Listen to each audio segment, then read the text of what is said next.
Hey guys, and welcome back to the Hobby Dude 007 channel. Over the last few days, since I've been back at the workbench on and off a little bit, I started thinking as I was sorting through the show coverages that I've been sharing with you, what I was going to do for some of these shows and the themes. One of my favorite shows for many years is the Atlanta Southern Nationals, hosted by ACME, the Atlanta car modeling enthusiast. Well, this year, as you may remember, the theme is 100 years of Mopar and drag racing. And I usually try to get at least one of the themes done, and I've been thinking about both because both of these I love. You guys know I'm a Mopar fanatic, but I also love drag racing. That's where I first was introduced to any sort of racing. So I've been thinking about this over the last few days more in depthly.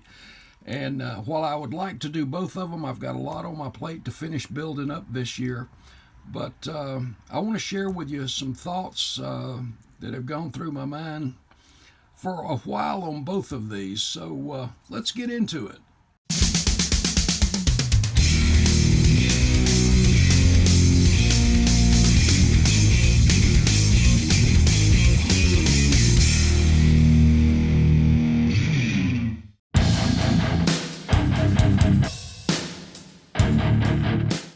Hey guys, before we get into what I've been considering, if you're not familiar with the ACME group, again, the Atlanta Car Modeling Enthusiasts, and you've not been to this show, this is definitely one you want to put on your calendar.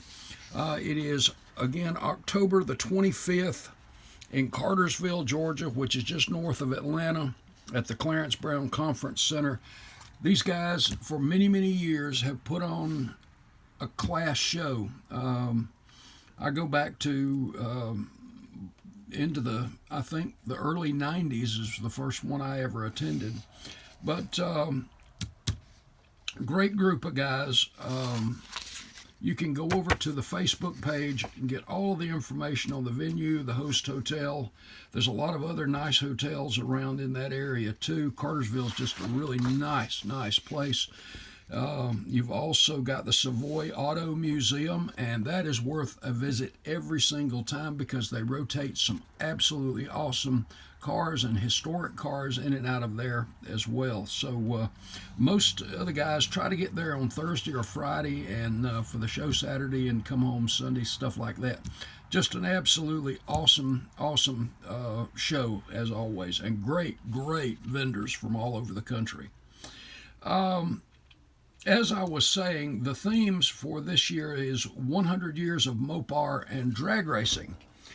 And for me personally, you guys that know me know where I'm going automatically, but nothing says Mopar like Petty Enterprises.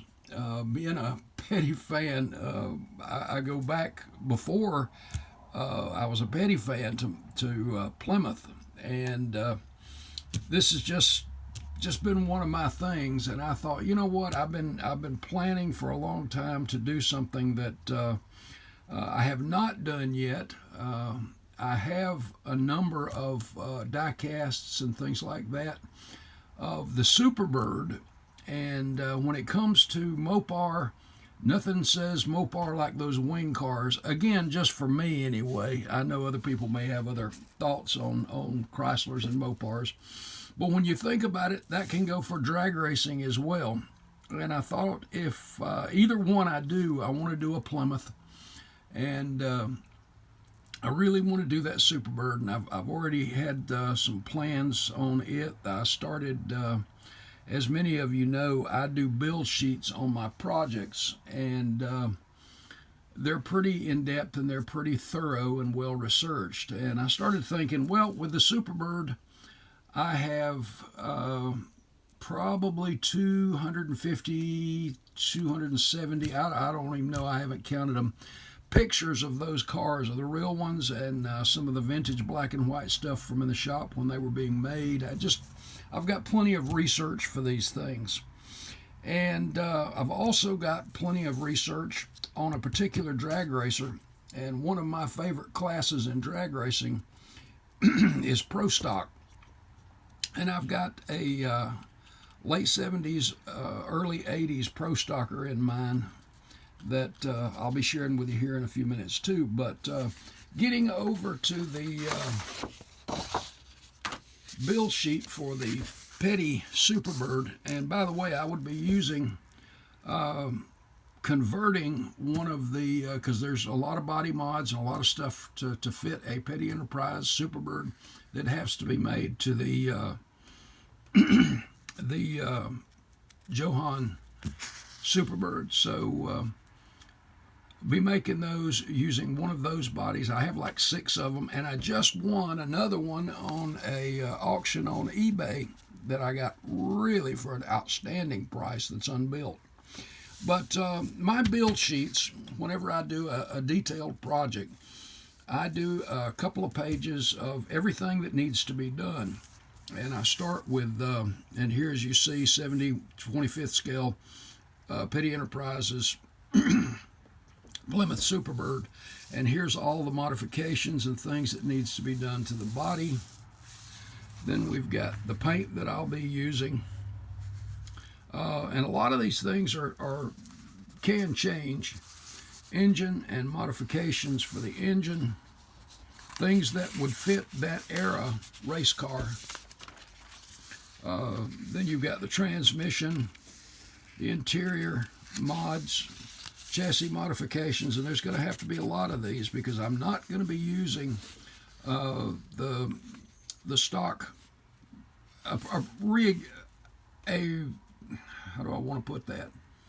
The floor pan out of like a Salvino kit or something like that.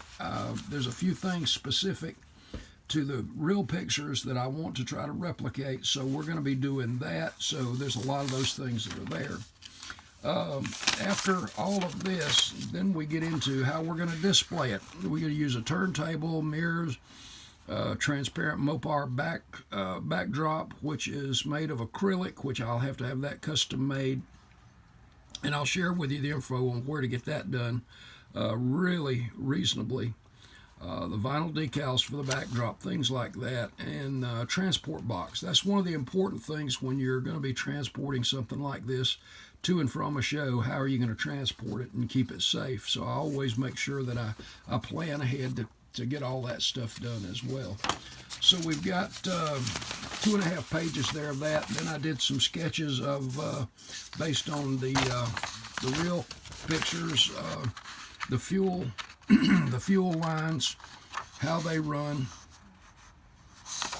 the oil tank and oil cooling system, all of that stuff. So I've got this part done. I've also got about halfway through on the Pro Stock car, the build sheet for Pro Stock. And sometimes I'll get these done and it may be a while before I actually get back to them. But eventually I do. But as I said, I'll be using the body. I won't be using the chassis or anything, but the body from one of the original Johan kits. And we'll be making our modifications here. For example, you'll notice in this vent right here how high the wheel well comes up. On a stock car, it comes to just below that or right at the bottom. And then this front wheel well has to be opened a little bit. There's other things that have to be done, and we'll be sharing that with you as well. The chassis, as I said, I'm going to be modifying from a Pro Model or Revell 1/25th scale kit, and I'll show you the reason I'm going to be doing that as we go along. But it's some cool stuff. Now, I'm gonna close this video with some pretty much just some slides to show you some of the pictures that I have. There's no way I'm going to go through all of them because it'd just take forever. But I do want to share some of those with you, and then we'll be looking at how explaining how we're going to be making some modifications as we go. And then I want to look at the Pro Stocker, and that is this car right here. Roy Hill lives in Sophia, North Carolina, which is right adjacent, a little town right adjacent to Randleman, which is in Randolph County there, where Level Cross and where the Pettys are from, Randleman, North Carolina. Well, Roy Hill was his pro stock cars, his first ones, the Dusters that were Petty built, so to speak, and powered by Petty, came out of Level Cross. And as you see here, this was the Petty Blue and White was the first one, and then it went to the Petty Blue and the STP Red, then the Duster. And one of the last cars, and one of my favorite, was the Plymouth Horizon, as you see here. And I've already got modified parts of the body already done for this, as you see here, and a beautiful set of aluminum wheels for this car.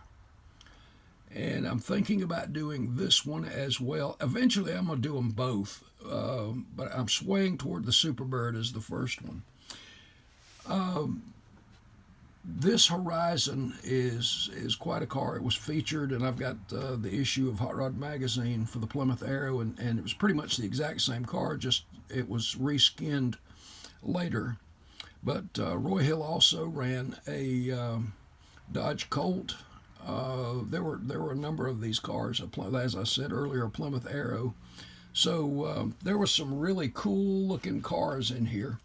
But for 100 years of Mopar and drag racing, I thought both of these Petty engineered cars would be good ones. So that's the direction we're going to go with one of these. And I'm thinking of the Superbird. But as I said, as we go out, I'm going to just post a lot of the pictures I have of both the 43 car and the 40, Pete Hamilton's car, the Daytona 500 winner. But mine will definitely be the Richard version, the Richard Petty version. But I hope you enjoy the slides. And guys, God bless. Let me know what you think in the comment section. And I will see you in the next video. Later, guys.